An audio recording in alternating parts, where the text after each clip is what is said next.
remember the taste of my mother's bread. Sweet honey and grain from the southern fields of Vidia Prime, baked in the early hours before the work bells rang across our settlement. The memory comes to me now as I stand in the armoring chambers of the fortress monastery, watching the crimson paint dry on my ceramite plates. 437 years have passed since I last tasted bread. 437 years since I was called anything other than Brother Cassius of the Blood Ravens' Third Company.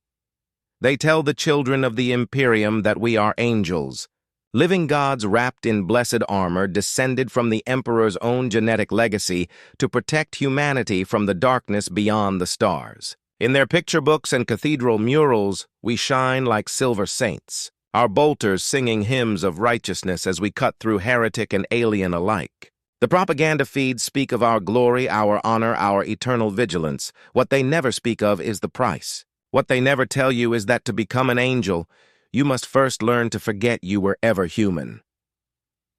I was 11 when the chaplain came to our world. 11 years old, playing war games in the agricultural fields with my younger brother Matthias while our parents worked the harvest lines. The sky was the color of burnished copper that day, heavy with the promise of rain that would never come. The drought had lasted 6 months, and the planetary governor's tithes remained unchanged. People were beginning to whisper words that would have earned them a flogging in the capital. But in the outer settlements, desperation breeds loose tongues. The thunder started just after midday prayer. Not the rumble of weather, but something deeper, more mechanical. Matthias and I climbed the tallest grain tower in our sector to get a better look, our small hands gripping the rusted ladder rungs as we ascended toward the sound. What we saw changed everything. Drop pods, 12 of them descending through the atmosphere like falling stars, their retro thrusters carving bright scars against the copper sky. They struck the earth in perfect formation, each impact crater precisely calculated to surround our settlement without damaging the harvest infrastructure. When the smoke cleared and the ramps lowered, they emerged. Space Marines of the Blood Ravens chapter. Even at 11, even as a simple agri-world child who had never seen anything more threatening than a pack of feral groks, I knew what they were. Every citizen of the Imperium knows the Adeptus Astartes, the Emperor's chosen, angels of death. But seeing them in person, watching them stride through our settlement with their massive frames casting long shadows over the dust, I felt something I had never expected. Terror. They were too large, too perfect, too far removed from anything human. Their armor sang with embedded hymns as they moved, each footstep creating small tremors in the ground beneath us. When they spoke, their voices carried the mechanical resonance of Vox amplifiers, turning simple words into pronouncements from on high. They had come for recruitment, they announced. The chapter required new aspirants, and Vidia Prime had been selected for the honor of contributing to the Emperor's armies. My mother wept when they called my name. Not tears of joy, as the settlement administrator assured everyone, but something deeper, something that spoke of loss and endings rather than glory and honor. She knew somehow what the rest of us were only beginning to understand. Her son would leave that day, but he would never return. The thing that came back, if anything came back at all, would wear his face, but carry none of his heart.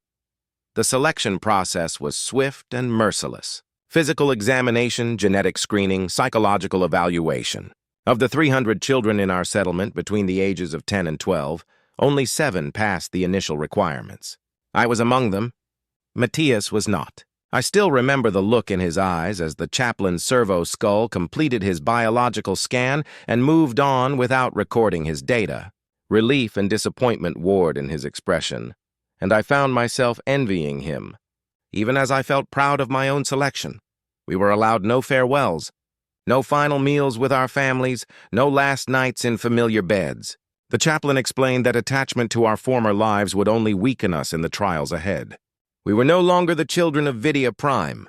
We were aspirants of the Blood Ravens, servants of the Emperor, and our old identities had become irrelevant impediments to our transformation. The journey to the chapters. Fortress Monastery took 3 months aboard a massive battle barge, called the Litany of Fury. 3 months in the ship's lower decks, crammed into dormitories with aspirants from dozens of other worlds. Boys who had been farmers like me, but also former gang fighters from hive cities, tribal warriors from death worlds, and noble-born youth from civilized planets. The chapter cast its net wide, seeking not just physical strength, but genetic compatibility with the gene seed of their Primarch. During the voyage, we learned our first lesson about what it meant to serve the Astartes. We learned about expendability. Of the 47 aspirants who had boarded the ship, only 32 survived the journey. Some died from failed medical procedures as the ship's apothecaries began the preliminary organ implantation process. Others succumbed to the constant combat training, their bones snapping under the weight of conditioning regimens designed to prepare human children for superhuman trials. A few simply broke mentally, their minds unable to process the magnitude of what they were becoming. Those ones were the fortunate ones. They died quickly. The fortress monastery of the Blood Ravens sits on a moon called Aurelia's Grief, orbiting a dead star in a system long forgotten by imperial cartographers. It is a structure of impossible scale, carved from the moon's living rock and reinforced with adamantium bulkheads that could withstand orbital bombardment. Gothic spires reach toward the void like grasping fingers, each one housing training chambers, meditation cells, and the countless artifacts that the chapter has recovered from across the galaxy. Walking through its corridors for the first time, I felt the weight of history pressing down on me. 10,000 years of warfare had passed through these halls. Thousands of aspirants had walked the same paths I walked, and most of them had died in the trying. The walls themselves seemed to whisper of failure and sacrifice, of boys who had dreamed of becoming angels and found only death waiting for them in the darkness. The true trials began immediately upon our arrival. They called it the proving, though I would later learn that this was merely the first of many tests designed to break us down and rebuild us according to the chapter's needs. For 6 months, we were subjected to physical conditioning that would have killed fully grown men from our home worlds. We ran obstacle courses and powered armor too heavy for our developing frames. We fought hand-to-hand combat exercises against servitors programmed to maim rather than simply defeat us. We studied the Codex Astartes until we could recite its tactical doctrines in our sleep.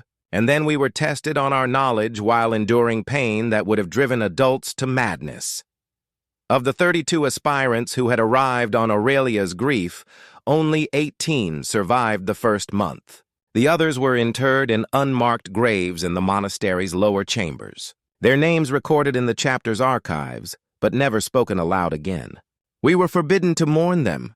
We were told that grief was a weakness that would compromise our effectiveness as warriors. Those who showed signs of emotional attachment to their fallen brothers were subjected to additional conditioning, a process that involved drugs, hypno-indoctrination, and in some cases, surgical modification of brain chemistry. I learned to stop caring about the names of the boys who disappeared during training. It was a survival mechanism, but it was also something more fundamental, a necessary amputation of human empathy that would serve me well in the centuries to come. The first organ implantation came at the end of our initial training period. The secondary heart, they called it, a backup cardiovascular system that would allow us to survive wounds that would kill normal men. The surgery took place in the monastery's deepest chambers and operating theaters that dated back to the days of the Great Crusade. Ancient machinery hummed with barely contained power as the apothecaries prepared their instruments, their servo arms moving with mechanical precision as they opened my chest and began reshaping my physiology. I was conscious throughout the procedure. The apothecaries explained that pain was part of the process, that learning to function while experiencing agony was a crucial skill for any space marine. They were right. Over the following years, I would be shot, stabbed, burned, frozen, poisoned, and crushed more times than I could count. The ability to compartmentalize pain and continue fighting would save my life again and again. But it would also cost me something essential, something that I didn't even realize I was losing until it was already gone. The months that followed were a blur of additional surgeries and escalating trials. The os modula, which strengthened our bones until they could turn aside chainsword blades. The biscopia, which enhanced our muscle density and reaction time beyond human limits. the hematoman, which improved our blood's oxygen-carrying capacity and allowed us to survive in environments that would asphyxiate normal humans. Each implant brought us closer to the Astartes ideal, but further from the children we had once been. I stopped dreaming about my mother's bread during this period. I stopped dreaming about Matthias, about the copper sky of Vidia Prime, about anything that connected me to my previous existence. The chapter's conditioning programs were designed to sever these ties, to create warriors who would serve the Emperor without the distraction of personal loyalties or emotional attachments. They were remarkably effective. By the time I received my 13th organ implant, the catalepsian node that allowed me to remain alert even during periods of rest, I had forgotten what it felt like to miss home. I had forgotten that I had ever had a home at all. The black carapace was the final implantation, the interface that would allow me to merge with the machine spirits of power armor and weapons. It was also the most dangerous. Of the 11 aspirants who had survived to that point, 4 died during the procedure. Their bodies rejected the synthetic material, and they expired in agony as their immune systems attacked the foreign tissue. We watched them die in the recovery chambers, their forms convulsing as the carapace toxins spread through their bloodstreams. I felt nothing as they screamed. Nothing at all. This absence of feeling was the truest sign that my transformation was complete. I had become something that could watch children die without experiencing grief or compassion, something that could witness suffering and remain focused on tactical objectives. I had become what the Imperium needed me to be. I had become a weapon. The ceremony that marked my full induction into the Blood Ravens took place in the chapter's reclusium, a vast cathedral chamber carved from black stone and illuminated by thousands of devotional candles. Chaplain Mauricus spoke the words of binding, the oath that would tie my soul to the chapter's service for whatever remained of my existence. I knelt before the altar of the Emperor and swore to defend humanity against its enemies, to serve the throne without question, and to die before allowing dishonor to stain the chapter's reputation. When I rose from that altar, I was no longer the farm boy from Vidia Prime. I was Brother Cassius, battle brother of the Blood Ravens' 3rd Company, servant of the Emperor of Mankind. The name I had been given at birth was recorded in the chapter archives, but never spoken again.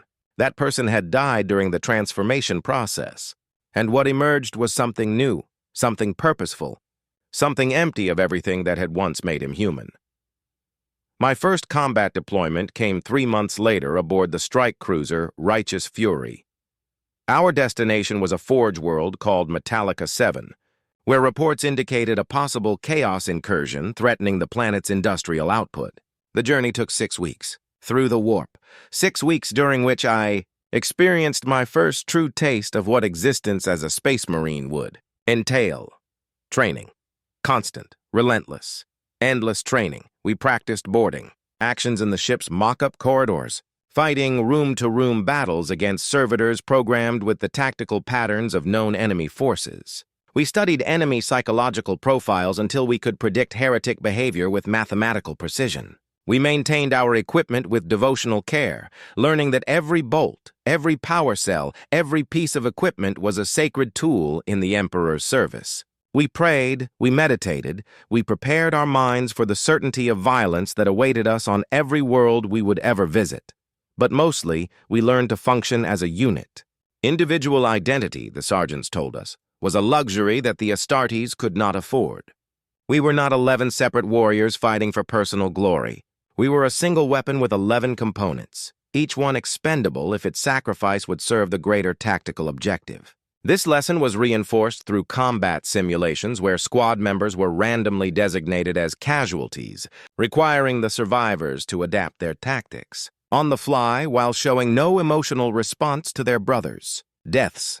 I learned to watch my squad mates die and immediately reassess my firing angles to maximize the effectiveness of our remaining firepower. I learned to step over their bodies without breaking stride if the mission required forward momentum. I learned to strip ammunition and equipment from their corpses if supplies ran low, treating their remains as battlefield resources rather than the shells of men I had trained beside for months. These were necessary skills in the campaigns that followed.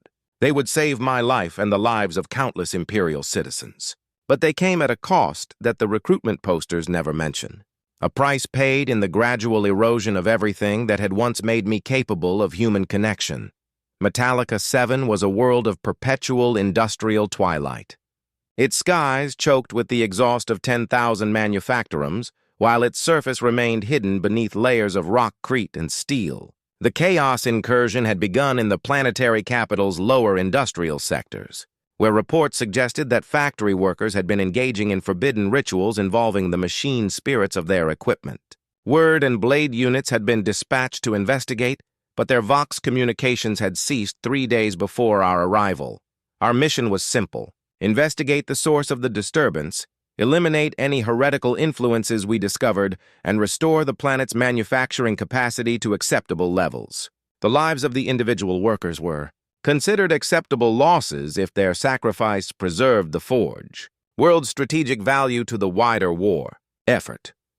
We made planetfall during the world's artificial night cycle when the manufactorums reduced their output to conserve reactor fuel. Our drop pods struck the industrial sector's primary thoroughfare with precision impacts, each one calculated to minimize damage to surrounding infrastructure while providing optimal tactical positioning for urban combat operations. When the ramps lowered and we emerged into the sulfur-tainted air, I got my first taste of what real warfare would be like. The silence was wrong. Metallica 7 should have been thundering with the sounds of industrial production, but the streets lay empty and quiet, except for the distant hum of automated systems. Warning runes flickered from Vox casters mounted on corridor walls, broadcasting messages in high Gothic that spoke of quarantine protocols and mandatory curfews.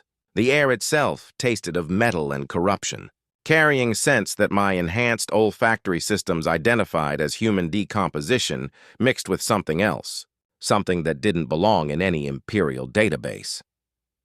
Brother Sergeant Thalon raised his fist to signal a halt as we approached the first manufactorum complex. Through the facility's reinforced windows, we could see movement in the shadows. Human shapes, but moving in patterns that suggested coordination rather than panic. They were waiting for us. They had been waiting for some time. The first shots came from elevated positions, autogun rounds that sparked harmlessly off our power armor while revealing the positions of our attackers. They were indeed factory workers, but their flesh had been altered by influences that corrupted both mind and body. Mechanical augmentations sprouted from their limbs in configurations that violated every principle of orthodox Imperial technology, while their faces showed signs of mutation that spoke of exposure to warp energies. We responded with disciplined bolter fire, our weapons singing their hymns of purification as mass-reactive shells found their targets. The corrupted workers died quickly, their modified bodies offering no protection against weapons designed to kill armored enemies. But for every cultist that fell, 2 more emerged from the shadows. They had been organized. They had been expecting us. They had prepared. We reached the source of the corruption. In the deepest levels of the primary manufactorum, we found what remained of the word-bearer infiltration team that had initiated the battle lasted 4 hours and took us through 17 different industrial complexes before uprising. They had established a shrine to the Dark Mechanicus in the facility's reactor chamber, using the Forge World's own power systems to amplify their blasphemous rituals. The shrine itself was a fusion of technology and flesh that hurt to look at directly. A writhing mass of human tissue and corrupted machinery that pulsed with malevolent energy. Standing before the shrine was something that had once been human, but now served as a vessel for the powers that dwelt in the warp. It spoke to us in voices that belonged to the dead workers, promising us knowledge that would surpass the limited understanding of the Omnissiah. It offered us power beyond the crude augmentations of our gene seed, evolution beyond the restrictions of our flesh. It showed us visions of what we could become if we abandoned our loyalty to the corpse. Emperor, and embraced the truth of chaos. I felt nothing. As I raised my bolter and put 6 mass-reactive rounds through its center mass. Nothing except satisfaction at the successful completion of our mission parameters. The corrupted being collapsed into constituent flesh and metal components, its death cry echoing through the reactor chamber as the shrine's power source flickered and died. The corruption that had spread through Metallica 7's industrial sector would wither without its focal point, and the planet's manufacturing capacity could be restored within standard parameters. We had won our first victory. We had served the Emperor. We had protected the Imperium from the influence of chaos. Everything had proceeded exactly as our training had prepared us to expect. But as we prepared to extract from the facility, Brother Varian made an observation that would haunt me for decades afterward.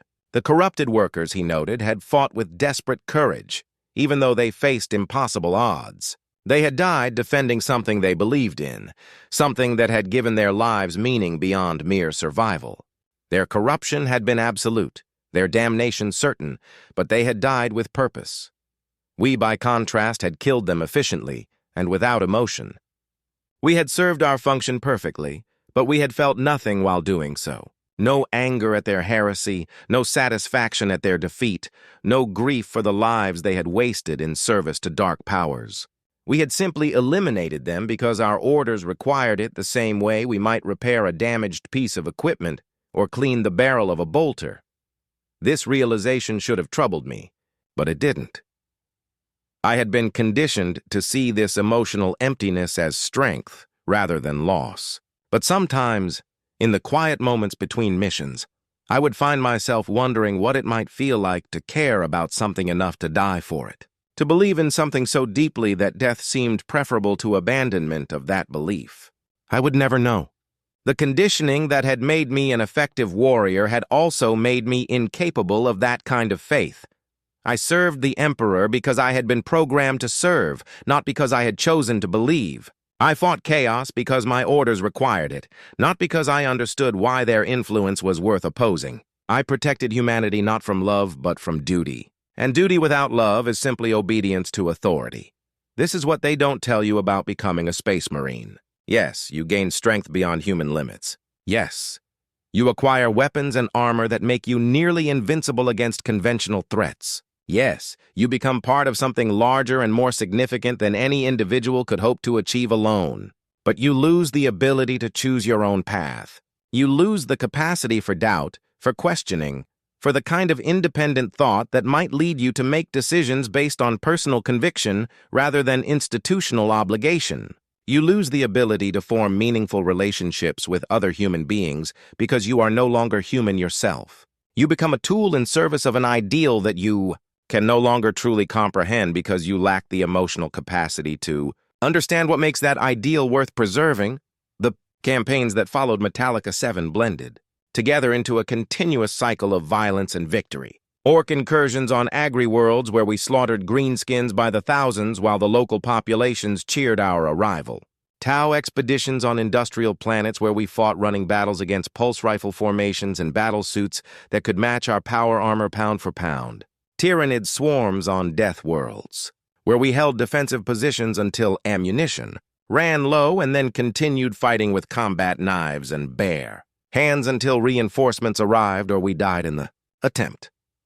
Each campaign taught me new lessons about warfare, about tactics, about the countless ways that enemies of the Imperium could be killed or neutralized. I learned to read battlefield conditions at a glance, to adapt our squad's firing patterns to maximize casualties while minimizing ammunition expenditure. I learned to identify weak points in enemy formations and exploit them with surgical precision.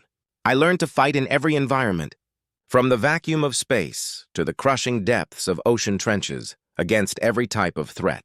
From mindless beasts to strategic masterminds who could anticipate our movements and counter them with equal skill. But I never learned to care about the people we were ostensibly protecting. The billions of Imperial citizens who lived and died according to the outcomes of our battles remained abstract concepts rather than individuals worthy of personal concern. They were strategic assets to be preserved when possible and acceptable losses when necessary, nothing more, nothing less. This emotional detachment served me well when we were deployed to deal with rebellion on civilized worlds. Worlds where Imperial citizens had been led astray by charismatic leaders who promised them better lives if they threw off the yoke of Imperial taxation and regulation. Worlds where families fought against our arrival because they genuinely believed that independence would serve their children's interests better than continued membership in the Imperium. On Castellan IV, we fought through residential districts where every building had been turned into a fortress by citizens who had decided that death was preferable to surrender. They used furniture as barricades, kitchen knives as weapons, and their own children as human shields because they knew that we would not hesitate to fire through civilian casualties to reach our tactical objectives. They were right. We didn't hesitate. We couldn't hesitate. The conditioning that had stripped away our capacity for empathy had also eliminated our ability to recognize the moral complexity of situations where good people found themselves on the wrong side of imperial policy. I killed a woman on Castellan IV who was trying to evacuate her infant son from a building that we needed to secure for strategic reasons. She was unarmed, posed no threat to our mission, and was clearly attempting to preserve innocent life rather than resist our operations. But she was in our way, and eliminating obstacles was part of our function. I put a single bolt round through her center mass and continued advancing without breaking stride. The infant died in the subsequent explosion when Brother Garaves used frag grenades to clear the rest of the building. I felt nothing.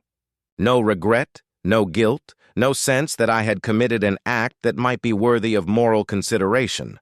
The woman had been a tactical problem that required a tactical solution. Her death had served the Emperor's interests by allowing us to complete our mission more efficiently.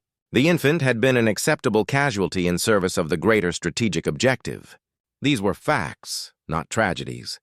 But that night, during the meditation period that followed every combat operation, I found myself trying to remember what the woman had looked like.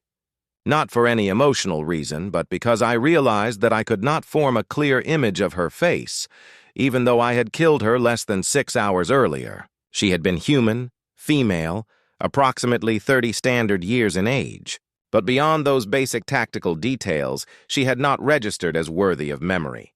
She had been an obstacle, nothing more. This troubled me not because I felt guilt about her death, but because it suggested that my conditioning might be interfering with my ability to process tactical intelligence. If I could not remember the faces of enemies I had killed, how could I be certain that I was not overlooking important details that might prove relevant to future operations? If civilians had become so abstract in my perception that I could not distinguish one from another, how could I accurately assess population compliance levels or identify potential resistance leaders? I brought these concerns to Chaplain Moricus during my next confession session. He listened to my report with the mechanical attention that all chaplains brought to matters of spiritual maintenance, then informed me that my observations were evidence of successful conditioning rather than cause for concern. The ability to eliminate obstacles without emotional interference was precisely what the chapter required from its battle brothers. The fact that I could no longer perceive individual civilians as significant suggested that I had successfully transcended the limitations of human empathy that might otherwise compromise my effectiveness. He was right, of course. Over the following decades, my inability to form meaningful memories of the people I killed would prove strategically valuable in countless situations. I could fight through civilian areas without the hesitation that might give enemies opportunities to exploit my positioning. I could make triage decisions about casualty evacuation without being distracted by personal attachment to wounded comrades. I could sacrifice squad mates when necessary without experiencing the grief that might cloud my tactical judgment. But it also meant that I would never again experience the satisfaction of protecting something I cared about. Victory became a technical achievement rather than an emotional reward. Survival was simply the continuation of function rather than something to be celebrated. Success meant nothing more than the completion of assigned objectives according to acceptable parameters. This is the price of becoming an angel. You gain the power to protect humanity, but you lose the ability to understand why humanity is worth protecting. You become capable of incredible acts of heroism, but you can no longer comprehend what makes heroism meaningful. You serve the greatest cause in human history, but you cannot remember why that cause matters to the people whose lives depend on your service. The centuries passed. Campaigns blended into campaigns until I could no longer distinguish one battlefield from another without consulting my personal mission logs. I was promoted to veteran status after my first century of service, then to sergeant after my second.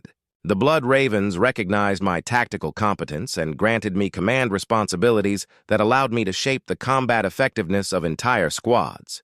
I trained new battle brothers in the methods that had served me well, passing on the lessons I had learned about the necessity of emotional detachment and absolute obedience to orders. I was by all objective measures a success. My kill count exceeded chapter averages by significant margins. My squads consistently achieved mission objectives with minimal casualties and maximum efficiency. My tactical innovations were incorporated into standard operating procedures and distributed to other companies. I had become exactly what the recruitment posters promised, a living weapon in service of humanity's protection. But success brought its own revelations. As I gained experience and seniority within the chapter, I began to observe patterns in our deployment assignments that suggested certain uncomfortable truths about the nature of our service. We were not primarily deployed to defend humanity against external threats as the propaganda suggested. We were deployed to enforce compliance with imperial authority, regardless of whether that authority served the interests of the populations we protected. On Voss Prime, we suppressed a worker uprising that had been triggered by the planetary governor's decision to increase factory output quotas while reducing nutritional allowances. The workers had not been corrupted by chaos or influenced by Xenos manipulation. They had simply reached the conclusion that their current living conditions were unsustainable and that organized resistance might improve their circumstances.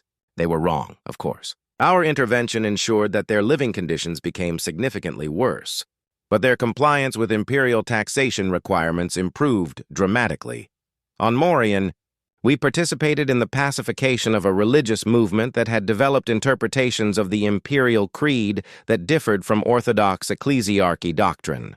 Their heresies were minor, involving questions about the precise nature of the emperor's divinity that had been debated by theological scholars for millennia. But their growing influence threatened the authority of local church officials, and authority could not be allowed to appear uncertain.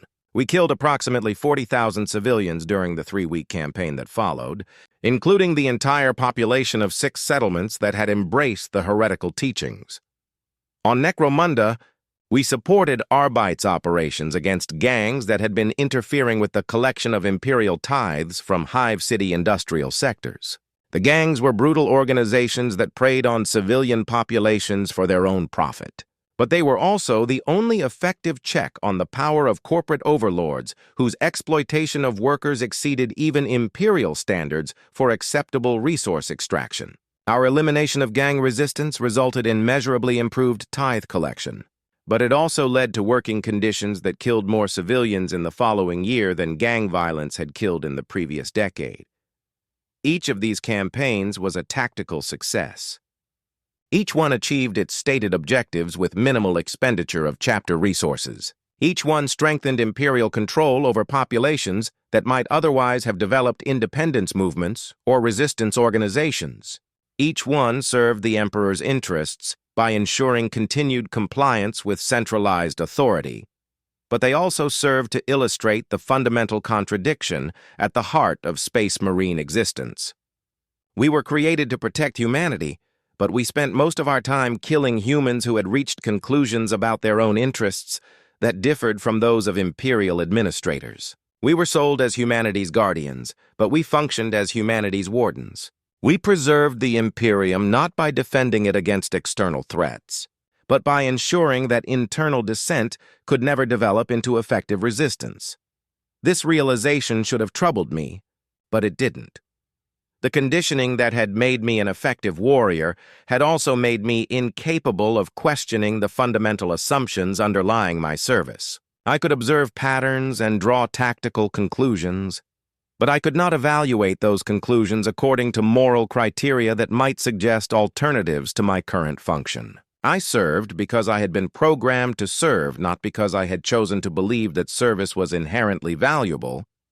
But observation, even without emotional response, still provided information. And over time, that information began to accumulate into an understanding of what I had truly become.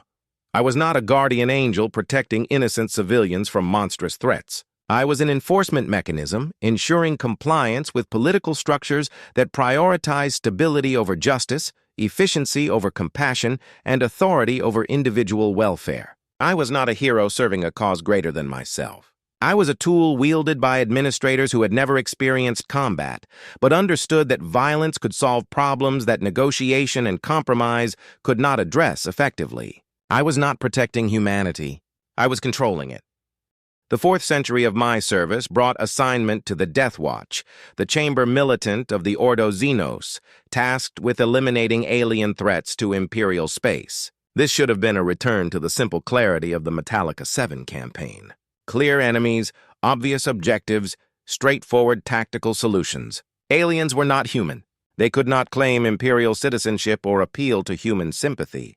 They could be killed without moral ambiguity because their very existence threatened human survival. But even the Death Watch could not provide the clarity I had hoped for.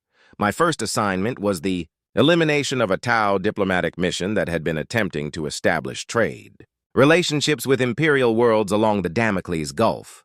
The Tau were offering advanced medical technology in exchange for raw materials that their expanding empire required for continued industrial growth. Several planetary governors had expressed interest in the proposed arrangements, seeing opportunities to improve living conditions for their populations while maintaining acceptable tithe levels for the administratum the Ordo Xenos had determined that these negotiations represented an unacceptable security risk, not because the Tau were planning military action against Imperial worlds, but because their diplomatic success might encourage other Xenos species to attempt similar approaches.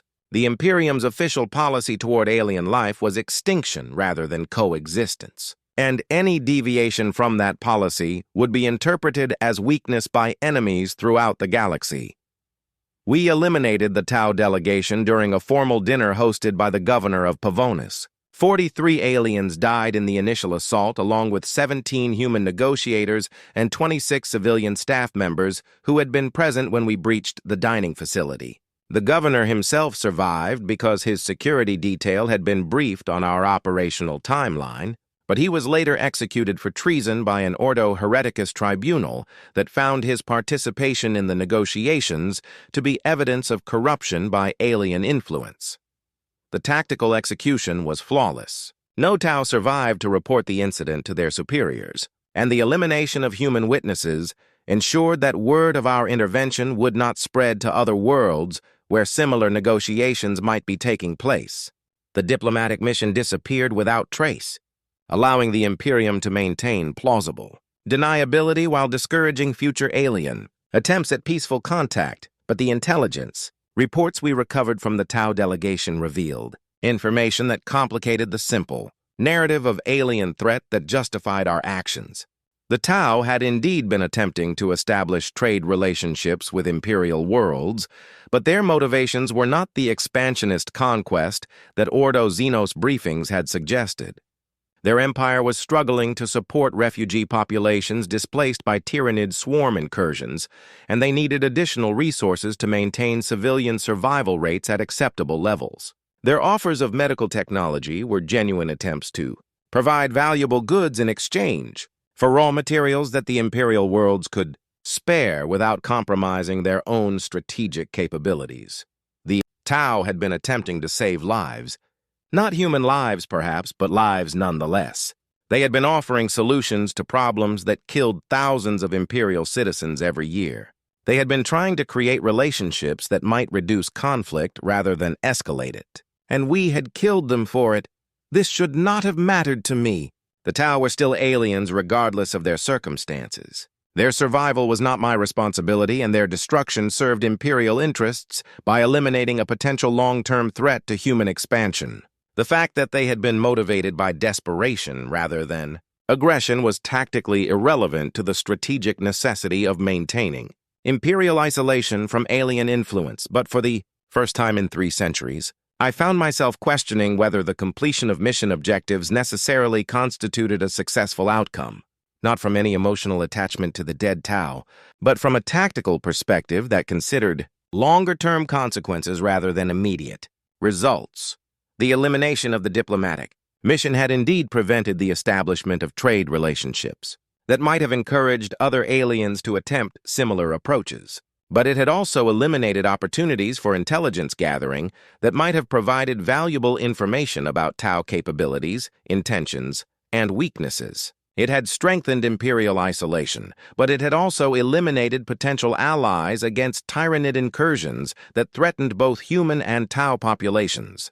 It had preserved ideological purity, but it had sacrificed strategic flexibility that might prove crucial in future conflicts.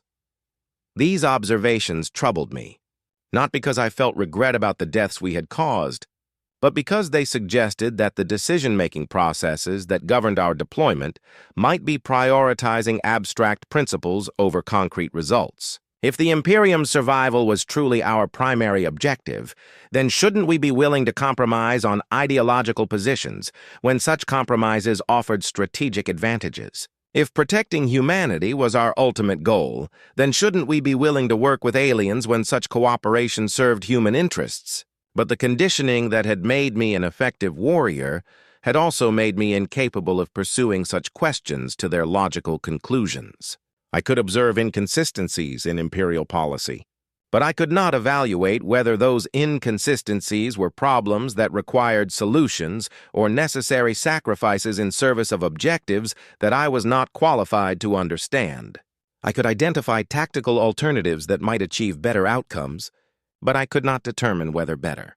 Tactical outcomes were necessarily preferable to outcomes that better served political or theological considerations that superseded purely military concerns. I served because I had been programmed to serve. The fact that I no longer understood why my service was valuable did not change my obligation to continue serving. The fact that I could no longer remember what I was fighting to protect did not eliminate my duty to continue fighting. The fact that I had become something that could question its own purpose while remaining incapable of changing its behavior was simply another aspect of what I had become.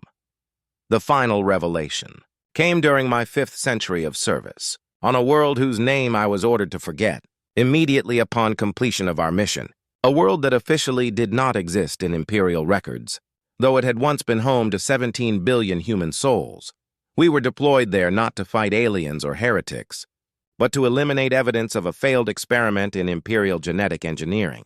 The world's population had been selected for a project that would have created humans capable of surviving in environments too hostile for normal colonization, enhanced lung capacity for thin atmospheres, modified skin pigmentation for high radiation environments, improved bone density for heavy gravity worlds. The Adeptus Mechanicus had promised the Administratum that such modifications would allow imperial expansion into previously uninhabitable systems, opening new frontiers for human colonization without the massive infrastructure investments that terraforming required. The project had succeeded beyond all expectations. The modified humans were indeed capable of thriving in hostile environments, but they had also developed capabilities that their creators had not anticipated. Enhanced cognitive function, improved disease resistance, extended lifespans that exceeded normal human ranges by centuries rather than decades. They had become something new, something that might eventually supersede baseline humanity entirely. This could not be allowed. The Imperium was built on the fundamental assumption that human nature was static, that the species had achieved its perfect form during the dark age of technology, and that any deviation from that form represented corruption rather than evolution. The modified humans represented a challenge to every principle that justified imperial authority over human affairs. If humanity could be improved through scientific manipulation, then perhaps other aspects of imperial doctrine were equally open to revision. The solution was total population elimination, followed by orbital bombardment that would reduce the world's surface to molten glass. No evidence of the experiment would survive. No modified humans would escape to spread their genetic alterations to other worlds, and no records would exist to suggest that the project had ever been attempted. The world would become another cautionary tale about the dangers of unsanctioned scientific research, a reminder of why the Adeptus Mechanicus required careful oversight from orthodox imperial authorities. We were chosen for the mission not because of our combat capabilities, but because of our psychological conditioning. Normal Imperial Guard regiments might experience moral qualms about exterminating human populations that posed no military threat. Planetary defense forces might question orders that required them to kill their own species for the crime of successful evolution. But Space Marines could be relied upon to follow orders regardless of our personal feelings about those orders, because we no longer had personal feelings that might interfere with our operational effectiveness. The campaign lasted 6 months, not because the modified humans offered significant military resistance, but because 17 billion individuals required time to locate and eliminate, even with orbital support. They had built cities that extended deep underground, anticipating that their world's hostile surface conditions might require extensive subterranean development. They had developed technologies that allowed them to remain hidden from our scanning equipment for extended periods. Most significantly, they had created social structures that prioritized collective survival over individual preservation, meaning that parents would sacrifice themselves to protect their children, and communities would coordinate their defensive efforts rather than fragment into competing factions. They fought us with a desperation that I had rarely encountered in previous campaigns.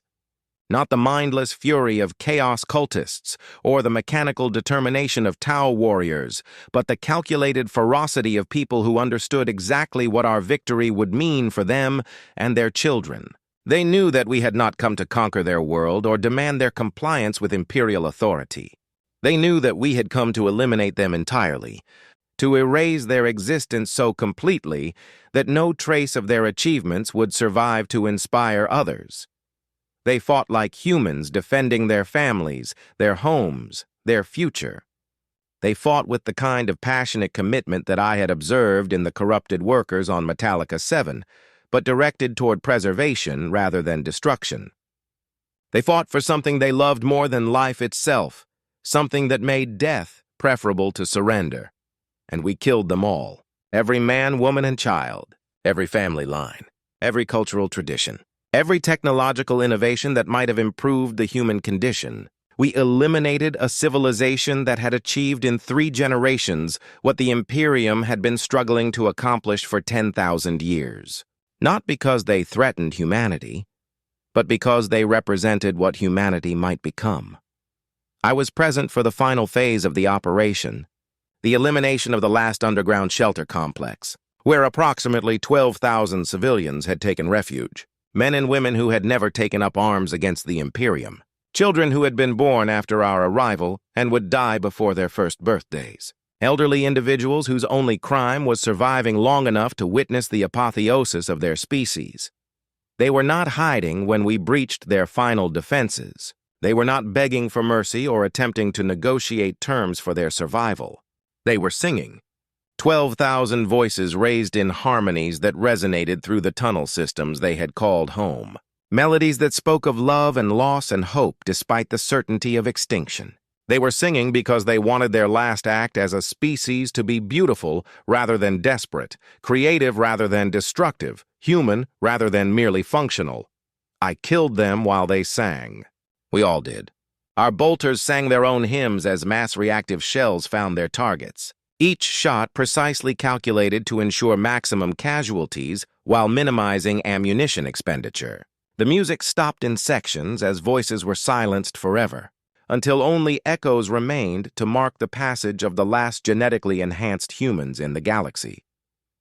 When the killing was finished and the orbital bombardment began, I stood on the command deck of our strike cruiser and watched the world die. Cyclonic torpedoes cracked its crust while virus bombs sterilized any organic material that might have survived our ground operations. Within 6 hours, the world that had once been home to 17 billion enhanced humans had become a ball of cooling magma orbiting, a star that would eventually be removed from Imperial navigation. Charts. The mission was a complete success. No evidence survived to suggest that the genetic enhancement project had ever been attempted. No modified humans escaped to spread their alterations to other worlds. No records existed to indicate that humanity might be capable of evolution beyond its current limitations. The Imperium remained secure in its assumptions about the static nature of human biology and the necessity of preventing unauthorized scientific research. But as I watched that world burn, I found myself remembering something I had not thought about in centuries. The taste of my mother's bread, sweet honey and grain from the southern fields of Vidia Prime, baked in the early hours before the work bells rang across our settlement. The memory came without warning, without context, without explanation. I had not thought about my mother or my childhood or anything connected to my previous existence since my first century of service. The conditioning that had made me an effective warrior had successfully eliminated such attachments as unnecessary impediments to my function. Yet somehow, watching the destruction of 17 billion people who had died singing, I remembered what it felt like to be human.